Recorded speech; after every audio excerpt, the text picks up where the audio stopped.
Welcome to bird media. నేను వైష్ణవి. తెలుగు రాష్ట్రాల్లో రాజకీయాల కంటే కూడా కేవలం వ్యక్తిగత వివాదాలతోనే ఎక్కువగా వార్తల్లో నిలిచిన నేత ఎవ్వరు అంటే ఖచ్చితంగా వైసీపీ నుంచి దువ్వాడ శ్రీనివాస్ పేరే బయటకు వస్తుంది. ఒకప్పుడు ఆయన వైసీపీలో దూకుడు కలిగిన నాయకుడిగా గుర్తింపు తెచ్చుకున్నారు. ఇప్పుడు ఆయన పార్టీకి దూరంగా ఉంటూ వస్తున్నారు. మరి ఏమనుకున్నారో మళ్ళీ మనసు మార్చుకొని పార్టీలోకి తిరిగి రావాలి అన్న ఆశలపై అనిశ్చితి నెలకొంది. అయితే కుటుంబ వివాదాలు, వ్యక్తిగత వ్యవహారాల కారణంగా పార్టీకి చెడ్డ పేరు వస్తోందని భావించిన వైసీపీ అధిష్టానం గతంలో ఆయనపై సస్పెన్షన్ వేటు వేసింది.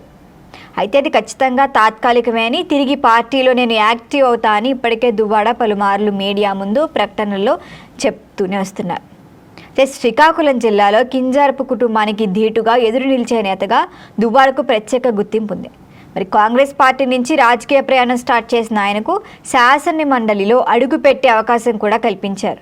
అది కూడా ఎవరో కాదు, మన ప్రముఖ నేత వైఎస్ జగన్మోహన్ రెడ్డి.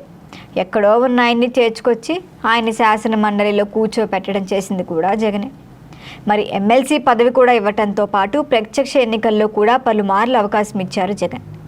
అయితే ఎమ్మెల్యేగా, ఎంపీగా పోటీ చేసిన ప్రతిసారి ఆయనకి ఎప్పుడు నిరాశ ఎదురైంది, ఓటమి ఎదురైంది. అయినప్పటికీ జిల్లాల్లో దూకుడు రాజకీయాల కోసం దువ్వాడ అవసరమని భావించిన జగన్ ఆయన్ను ఖచ్చితంగా ప్రోత్సహించారు.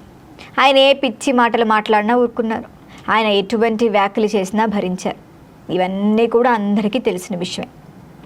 కాకపోతే దువ్వాడికి బాగా ఇమేజ్ డ్యామేజ్ చేసిందంటే ఆయన వ్యక్తిగత జీవితానికి సంబంధించిన వివాదాలే. ఇవి ఆయన ఒక్కడికే కాదు, వైసీపీ పార్టీ కూడా ఇబ్బందికరంగానే మారాయి. కుటుంబ వ్యవహారాలు కూడా మీడియాలో హాట్ టాపిక్ అవడం, ప్రతిపక్షాలు కూడా వాటిపై విమర్శలు పెరగడంతో చివరకు పార్టీ ఆయనపై సస్పెన్షన్ చర్యలు తీసుకుంది.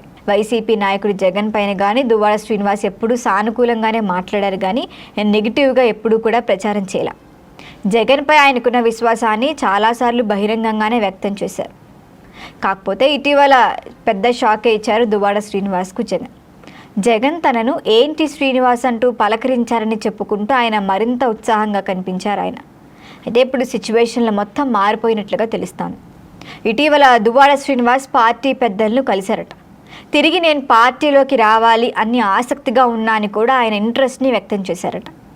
కానీ ఈ విషయంలో తాము ఏమీ చేయలేమని జగన్ స్పష్టంగా చెప్పినట్లుగా కూడా ప్రచారం జరుగుతోంది.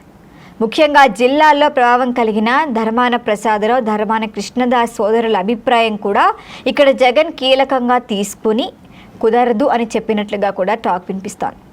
గతంలో ధర్మాన బ్రదర్లపై దువ్వాడ తీవ్ర విమర్శలు చేశారు. కుల రాజకీయాల ప్రస్తావన తీసుకొస్తూ వైసీపీలోకి వస్తే గనక కాచుకోండి అంటూ హెచ్చరికలు కూడా ఇచ్చారు.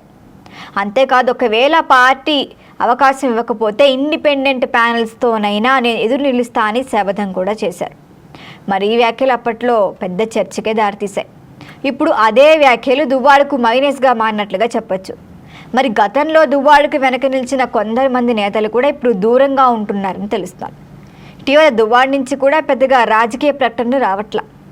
జగన్ నుంచి స్పష్టమైన సంకేతాలు రావడంతో ఆయన తదుపరి రాజకీయ అడుగు ఏంటి అన్నది ఇప్పుడు ఆసక్తిగా మారింది. మరి ఇంత జరిగినప్పటికీ ఆయన స్టిల్ జగన్ కోసమే మాట్లాడతారా, లేకపోతే తిరిగి ఎందుకులే అని వైసీపీలోకి వస్తారా, లేకపోతే ఇంకేదైనా ప్రత్యామ్నాయ రాజకీయ మార్గం ఎంచుకుంటారా? అసలు దీనిపై ఆయన ఎట్లా స్పందిస్తారు అన్నది మాత్రం చూడాల్సిందే. దీనిపై మీ అభిప్రాయాన్ని తెలియచేయండి. చూస్తూనే ఉండండి బర్డ్ మీడియా.